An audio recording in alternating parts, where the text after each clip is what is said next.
nasasaksihan ng ating mga kabataan ngayon.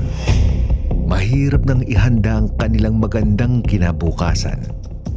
Matinding paghubog at paghahanda ang kailangan upang ang ating mga kabataang lalaki ay magkabayat sa tamang daan tungo sa magandang kinabukasan.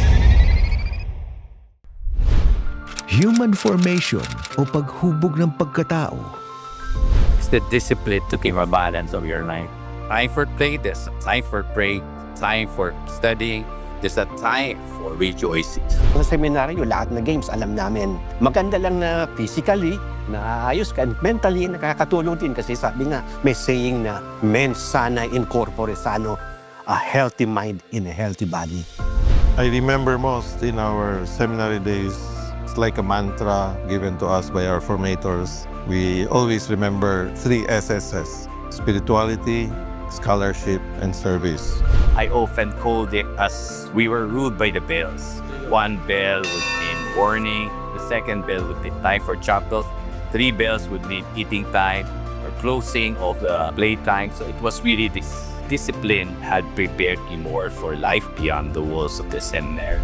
Yung samahan, hindi makakawaran ng ang samahan sa seminaryo. Games, recreation, ping-pong, basketball. Ang isa kong hindi lang natutunan sa seminaryo, football, hindi ko kaya eh. Yung kaya yung resistensya ng mga gagaling sa football. Nakilala ko rin yung sarili ko na may kakayaan pala ako. Na may mga areas pala ako pwedeng mag-excel. Maging magaling sa mga bagay o ano ng mga bagay. At siguro pa ibahagi ko rin yung galing na yon para rin sa kapakanan, mga hindi lang kapakanan ko, kundi kapakanan ng iba. Alam mo, hanggang ngayon, I am a morning person dahil sa seminary. Maaga kaming gumigising, on time matulog, then kailangan organize, kailangan maayos yung mga gamit, then you have to have respect for superiors. Nasanay nga ako magbasa nun ng dyaryo dahil yun sa seminary. So until now, lahat yun ginagawa ko pa rin. At the Holy Rosary Minor Seminary, education goes deeper. So whether you become a priest or not, you are expected to become men of faith, character, discipline, and mission. It's not just about preparing your kids for college.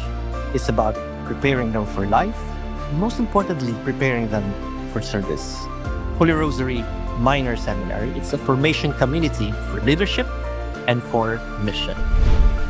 Holy Rosary Seminary, 2 siglo na naghahanda at naghuhubog ng mga kabataang lalaki tungo sa magandang kinabukasan. Ito po si Archbishop Rex. Inaanyayahan kayo sa pagtuklas ng bukasyon, panawagan ng Panginoon. Baka tinatawag kayo na maglingkod bilang parik, maglingkod sa simbahan, sa community, sa mga nangangailangan. Tara na, and let us discern kung ano ang panawagan sa atin. Holy Rosary Seminary, forming servant leaders since 1785.